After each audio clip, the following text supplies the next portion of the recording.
Shalom Elohim, haleluya, puji nama Tuhan. Semangat pagi Bapak Ibu Saudara yang dikasihi Tuhan kita, Yesus Kristus. Jumpa lagi bersama saya Pendeta Samuel Mawuntu dalam Renungan Pagi ke 1967 hari Renungan Pagi ini mengudara. Puji Tuhan. Bapak Ibu Saudara yang dikasihi Tuhan, sebelum kita membaca, mendengarkan, dan merenungkan firman Tuhan hari ini, mari kita berdoa, minta pimpinan Roh Kudus. Kita berdoa. Bapa di surga, berbicaralah kepada kami semua. Pakai firman Tuhan ini untuk menegur kami, menasihati kami, meneguhkan iman percaya kami. Dan pakai firman Tuhan ini untuk memberkati kami semua. Di dalam nama Tuhan Yesus yang adalah firman Allah yang hidup, kami berdoa. Amin. Haleluya. Bapak Ibu Saudara yang dikasihi Tuhan, bersama dengan saya kita akan belajar Alkitab. Dari kitab Kejadian sampai kitab Wahyu. Mari buka Alkitab kita dalam kitab Esra pasal 4 ayat 1 sampai ayat 5. Di bawah perikop pembangunan Yerusalem terhambat oleh perlawanan. Demikian firman Tuhan. Ketika lawan orang Yehuda dan Benyamin mendengar bahwa orang-orang yang pulang dari pembuangan itu sedang membangun bait suci bagi Tuhan Allah Israel, maka mereka mendekati Zerubabel serta para kepala kaum keluarga dan berkata kepada mereka, "Biarlah kami turut membangun bersama-sama dengan kamu, karena kami pun berbakti kepada Allahmu sama seperti kamu. Lagi pula kami selalu mempersembahkan korban kepadanya. Sejak zaman Esarhadon, Raja Asyur, ia memindahkan kami kemari." Tetapi Zerubabel, Yesua dan para kepala kaum keluarga orang Israel yang lain berkata kepada mereka, "Bukanlah urusan kita bersama, sehingga kamu dan kami membangun rumah bagi Allah kami. Karena kami sendirilah yang hendak membangun bagi Tuhan Allah Israel, seperti yang diperintahkan kepada kami oleh Kores, raja negeri Persia." Maka penduduk negeri itu melemahkan semangat orang-orang Yehuda dan membuat mereka takut membangun. Bahkan selama zaman Kores, raja negeri Persia, sampai zaman pemerintahan Darius, raja negeri Persia, mereka menyogok para penasehat untuk melawan orang-orang Yehuda itu dan menggagalkan rancangan mereka. Amin firman Tuhan. Haleluya. Bapak Ibu Saudara yang dikasihi Tuhan, konteks kebenaran firman Tuhan ini ketika Yehuda sedang dalam pembangunan bait suci. Saudara, perhatikan di sini, di ayat 1, firman Tuhan ini berkata begini. Ketika lawan orang Yehuda dan Benyamin mendengar bahwa orang-orang yang pulang dari pembuangan itu sedang apa? Sedang membangun bait suci bagi Tuhan Allah Israel. Saudara perhatikan, sepertinya lawan ini punya niat baik. Mereka ingin terlibat, mereka ingin membantu, mereka ingin menyumbang, baik itu tenaga, mungkin juga itu dana, baik itu juga bahan-bahan dan lain sebagainya. Saudara, sepertinya mereka ini mau terlibat untuk membangun bait suci. Tapi sudah perhatikan, mereka itu adalah lawan dari Yehuda dan Benyamin. Saudara perhatikan di ayat 5, di sana dikatakan apa? Bahkan selama zaman Kores raja negeri Persia sampai zaman pemerintahan Darius raja negeri Persia, mereka menyogok para penasehat untuk melawan orang-orang Yehuda itu dan apa? Dan menggagalkan rancangan mereka. Saudara yang dikasihi Tuhan, para lawan ini mau menyusup masuk ke dalam orang-orang Yehuda dan Benyamin yang sedang membangun bait suci. Tujuannya apa? Mereka mau merusak dari dalam. Sama seperti saudara lihat kalau kita punya bangunan lalu ada kayu di sana rayap masuk dari dalam. Kelihatannya dari luar tidak terjadi apa-apa, tapi dari dalam dia membuat hancur, rusak bangunan itu dari dalam. Saudara yang dikasihi Tuhan, pekerjaan daripada musuh-musuh Yehuda itu seperti itu. Mereka mau menyusup masuk ke dalam di antara mereka orang-orang Yehuda, tujuannya untuk menggagalkan rencana yang dikerjakan oleh orang-orang Yehuda dan Benyamin, supaya pembangunan bait suci itu gagal. Saudara yang dikasihi Tuhan, perhatikan. Ketika kita berjalan seturut dengan firman Tuhan, sama seperti dengan orang-orang Yehuda ini, saya mau bilang, walaupun kita sepertinya sudah berjalan sesuai dengan firman, tidak serta-merta yang kita lalui selalu berjalan lancar. Perhatikan orang-orang Yehuda. Mereka membangun bait suci ini perintah Tuhan. Tapi saudara lihat, tidak selamanya yang Tuhan perintahkan kepada kita itu jalannya rata atau lancar. Tidak, saudara. Selalu ada tantangan. Tantangan itulah yang menguji motivasi kita. Apakah kita sungguh-sungguh mengikut Tuhan atau tidak? Saudara, Yehuda melakukan itu semua karena firman Tuhan yang berkata kepada mereka. Saudara, setelah mereka berjalan mengikuti apa kata firman, tantangan datang, tapi mereka tetap fokus kepada Tuhan. Amin. Saudara, kalau saat ini saudara mengalami satu tantangan dalam kehidupan saudara, padahal saudara sudah mau hidup benar, sudah mau menjadi pelaku-pelaku firman, saudara jangan menyerah. Itulah tantangan untuk menguji iman kita. Apakah kita sungguh-sungguh atau tidak, akan diuji di sana melalui tantangan. Amin. Perhatikan ketika Yehuda sedang membangun bait suci, yang datang kepada mereka para lawan Yehuda yang menyamar, yang mau menghancurkan, menggagalkan rancangan Tuhan dalam kehidupan umat Tuhan. Saudara dengar ini baik-baik. Di saat kita sudah berjalan benar sekalipun, tantangan itu pasti ada. Tujuan dari cobaan atau godaan itu untuk membuat saudara gagal memahami rancangan Tuhan yang indah dalam kehidupan saudara dan saya. Itu tujuan dari si jahat, dari si iblis, menggagalkan rancangan Tuhan dalam kehidupan kita.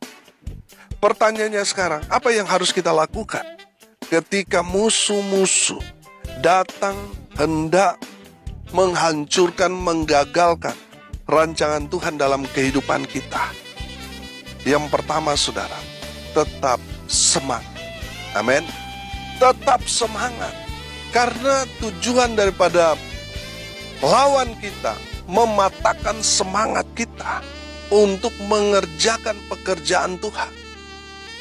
Kita lagi-lagi semangat melayani Tuhan, tiba-tiba iblis berbisik kepada kita. Ngapain kamu kerjakan ini dan itu? Kamu malah buang-buang tenaga, buang-buang waktu, buang-buang uang untuk pekerjaan Tuhan di gereja. Buat apa? Kamu malah akan rugi loh. Kamu akan bangkrut loh. Itu bisikan iblis. Untuk apa? Untuk kita mundur dari pelayanan, stop mengikut Tuhan. Karena iblis selalu memperlihatkan semua kehidupan realitas. Kamu masih susah, ngapain kamu memberi bantuan ke dalam pelayanan, ke gereja, kepada hamba Tuhan. Iblis selalu memperlihatkan semua yang real, sehingga kita mulai bercabang hati. Kita sudah mulai memikirkan, bukan lagi pikiran-pikiran yang ada di atas, tetapi sudah mulai memikirkan perkara-perkara dunia. Sehingga kita mulai berpikir Oh iya ya, ngapain saya pelayanan? Masih banyak orang yang harusnya pelayanan tapi mereka tidak mau. Ngapain saya yang bersemangat melayani Tuhan? Saudara saudara tawar hati. Akhirnya apa saudara? Saudara sudah mulai patah semangat melihat kenyataan hidup. Saudara mulai akhirnya mengambil keputusan untuk mundur dari pelayanan. Tapi saudara yang dikasihi Tuhan, dengar ini baik-baik. Itu adalah pekerjaan iblis. Kalau saudara mulai mundur dalam pelayanan, saudara mulai patah semangat dalam melayani, saya mau bilang itulah cara iblis untuk membuat saudara gagal memahami rancangan Tuhan dalam kehidupan saudara. Saudara, firman Tuhan dalam Roma 12 ayat 12 berkata, bersukacitalah dalam pengharapan, sabarlah dalam kesesakan, dan bertekunlah dalam doa. Saudara yang dikasihi Tuhan, ketika kita melayani Tuhan, mengikut Tuhan, ada janji-janji Tuhan yang luar biasa yang Tuhan sudah sediakan buat saudara dan saya. Memang janji Tuhan itu terkadang saudara kita melalui proses yang begitu panjang. Tapi firman Tuhan ini katakan bersukacitalah dalam pengharapan. Memang saudara, pekerjaan yang paling membosankan adalah pekerjaan menunggu janji-janji Tuhan tergenapi dalam kehidupan kita. Tapi firman Tuhan ini katakan bersukacitalah dalam pengharapan. Amin. Mungkin dalam kehidupan realita kita, mungkin kehidupan kita begitu berat, begitu pahit, begitu keras. Tapi tetaplah bersukacita dalam pengharapan. Tetaplah bersukacita dalam kehidupan kita karena ada Yesus dalam diri kita yang memberikan kita janji-janji. Dan saya percaya saudara, janji Tuhan pasti digenapi. Makanya firman Tuhan katakan dalam Roma 12 ayat 12, bersukacitalah dalam pengharapan, sabarlah dalam kesesakan, dan bertekunlah dalam doa. Haleluya. Saudara, dengar ini baik-baik. Tetap semangat. Amin. Jangan kendor, saudara. Gas. Yang kedua, dari firman Tuhan ini kita belajar, saudara. Tetaplah tekun. Tekun itu berarti konsisten. Lakukan terus. Berdoa terus kepada Tuhan. Jangan bolong-bolong. Jangan putus. Tetap tekun. Di saat saudara melayani Tuhan, bekerja di ladang Tuhan, tetap tekun. Karena saya belajar saudara, orang yang tekun itu pasti mereka berhasil. Pasti mereka sukses. Pasti mereka itu diberkati Tuhan. Makanya saudara harus tekun. Ya, jangan panas-panas apa? Tai ayam, saudara, orang bilang. Jangan sekarang semangat, besok kendor, saudara. Tidak semangat. Saudara harus tekun, harus konsisten. Amin. Haleluya. Yang ketiga, saudara, tetap setia. Saudara yang dikasihi Tuhan, jangan berubah setia. Ketika saudara mengalami satu tantangan, ya, jangan berubah setia. Wah, sejak saya mengikut Tuhan kok justru banyak masalah. Saudara yang dikasihi Tuhan, waktu saudara belum mengikut Tuhan, iblis gak perlu menggoda saudara. Iblis gak perlu mencobai saudara. Karena saudara dengan iblis teman. Tapi di saat saudara mau berjalan di jalan Tuhan yang benar, iblis tidak mau kehilangan saudara. Makanya dia terus berusaha membuat saudara tawar hati. Supaya apa? Saudara berubah setia. Dia mulai berikan tawaran, ngapain kamu jadi hamba Tuhan? Hamba Tuhan kan tidak digaji. Kamu keluar bensin, kamu tidak dapat upah dari gembala saudara, dan lain sebagainya. Saudara yang dikasihi Tuhan, tujuan iblis itu membuat kita itu berubah setia. Makanya saudara tetaplah setia. Walaupun banyak tantangan mengikut Tuhan, itulah salib yang harus kita pikul. Dan Tuhan mencari orang-orang yang setia. Mereka yang berubah setia, mereka pengkhianat. Yang Tuhan cari, mereka orang-orang yang setia. Haleluya. Yang keempat, saudara, tetap fokus pada tujuan Tuhan. Amin. Saudara yang dikasihi Tuhan, memang ketika Tuhan memberikan kita satu tujuan, saudara.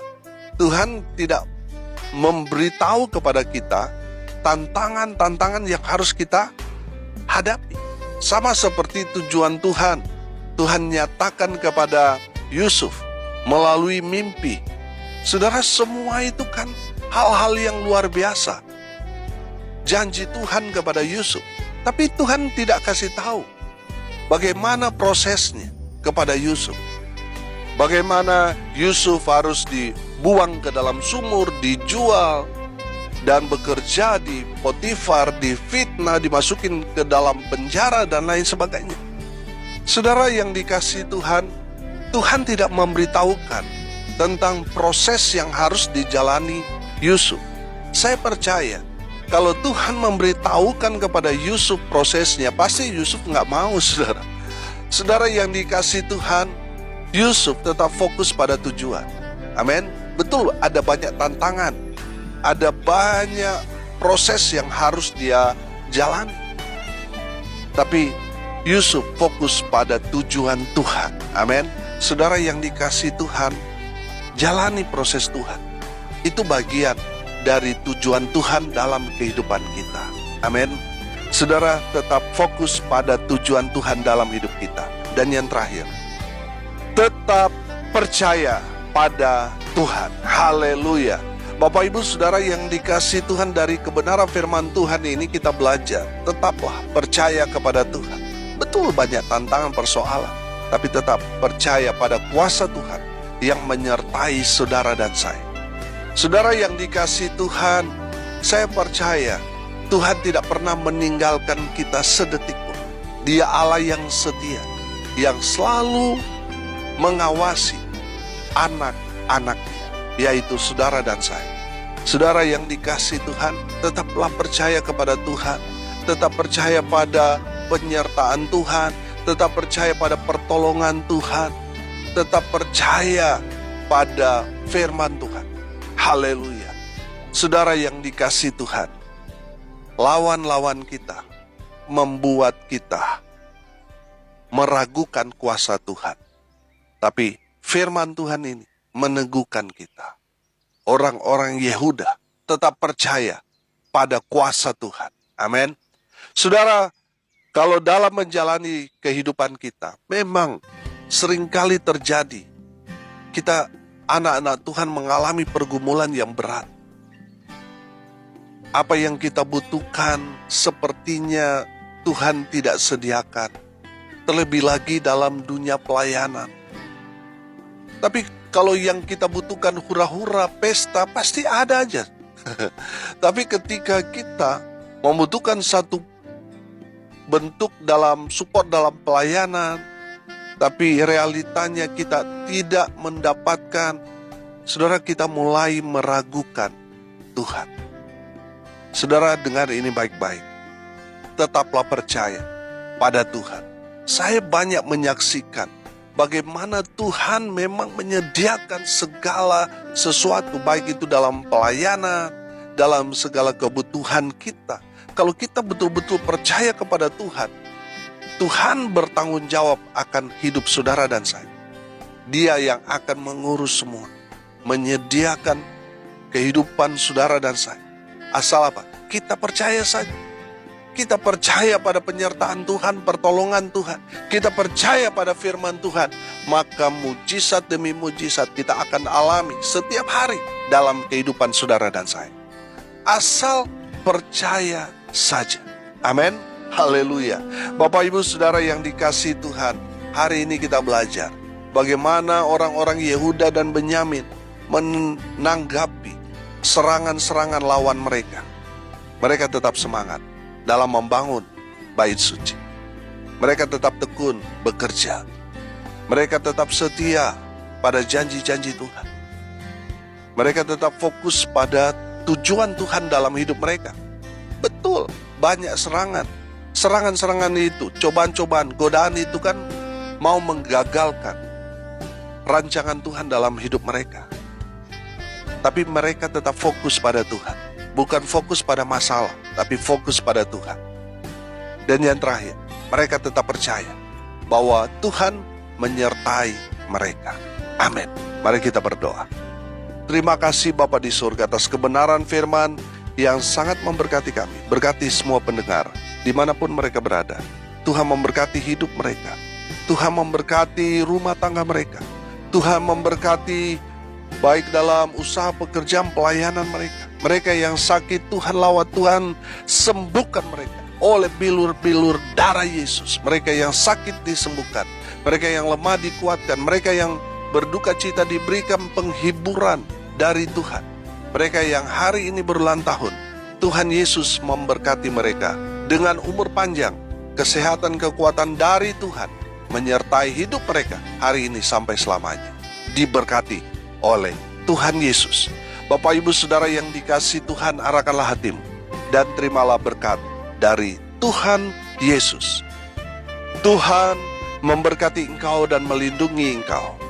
Tuhan menyinari engkau dengan wajah-Nya dan memberi engkau kasih karunia. Tuhan menghadapkan wajah-Nya kepadamu dan memberi engkau damai sejahtera. Di dalam nama Tuhan Yesus, sumber segala berkat, Bapak Ibu Saudara yang percaya, diberkati Tuhan, katakan amin. Puji Tuhan. Bapak Ibu Saudara yang dikasihi Tuhan, kalau saudara merasa diberkati melalui renungan pagi ini, bagikan juga kepada saudara-saudara yang lain, supaya mereka juga diberkati. Karena untuk itulah kita dipanggil untuk jadi berkat. Salam kasih dari Bali. Saya Pendeta Samuel Mawuntu. Sampai jumpa besok pagi. Tuhan Yesus memberkati kita semua. Haleluya.